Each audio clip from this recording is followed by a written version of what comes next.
5:07 on Tuesday. That means it's time for the BA Breakdown. We chat live with Broken Arrow City Manager Michael Spurgeon, who is back this week. Hello, Michael. Hey, Skyler. How you doing, my friend? I'm doing great. Congratulations on your marriage and all of the fun celebration I know you've had over the last 2 weeks. Oh, very, very much appreciate that, Kathleen. And I couldn't be happier, but glad to be back. And we had a wonderful trip and wonderful wedding, and just glad to be back in Broken Arrow. And looking forward to talking to you. And congratulations to you for your expanded time on the air. I love that. Saw that when we were in our honeymoon. So congratulations to you. And does that mean you and I've got a few more minutes whenever we're going to talk? We could probably make that work. That could be part of the deal. Well, I'm glad to have you back. It's cool to get back in the swing here. First, there's a lot going on. You came back to a busy schedule. So let's talk first about Elam Park and the groundbreaking out there, which is very cool to see a new attraction soon to come for residents. What do people need to know about what they're going to be seeing down there in the next few weeks?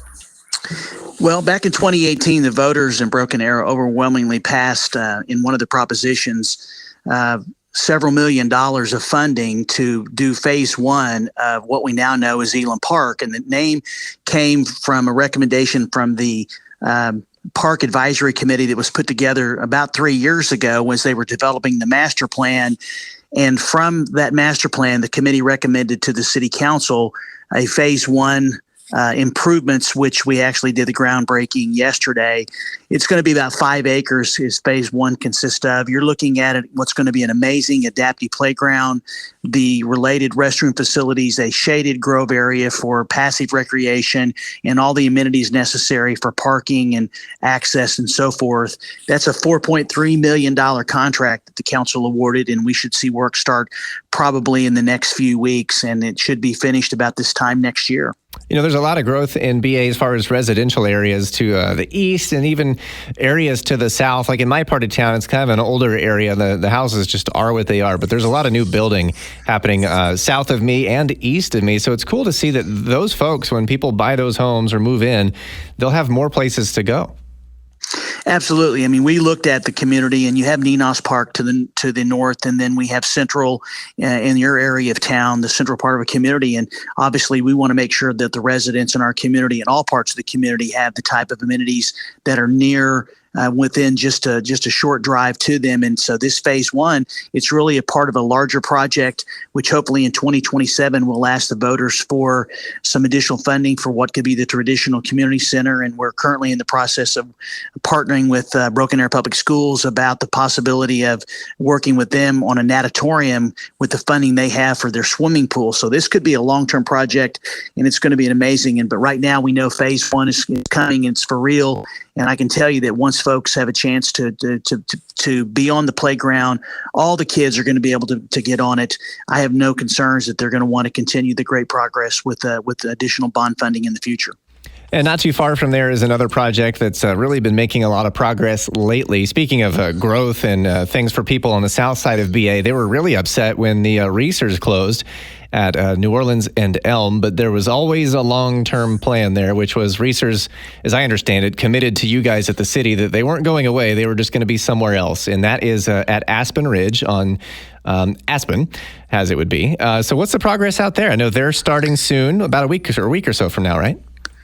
Well, yes, I have to tell you that Norm Stevens and I took a beating over the public when Reesers closed and didn't renovate that store. And obviously that building is in much need of repair, and they weren't going to put that kind of money into a building they didn't own. And we understood that, but we stayed with them. We kept showing them the traffic counts, and about 2 years ago, the traffic counts in the area and all homes we had planned was convincing enough for them to actually work with us, which thus we created the TIF district, and we were almost complete with the public infrastructure.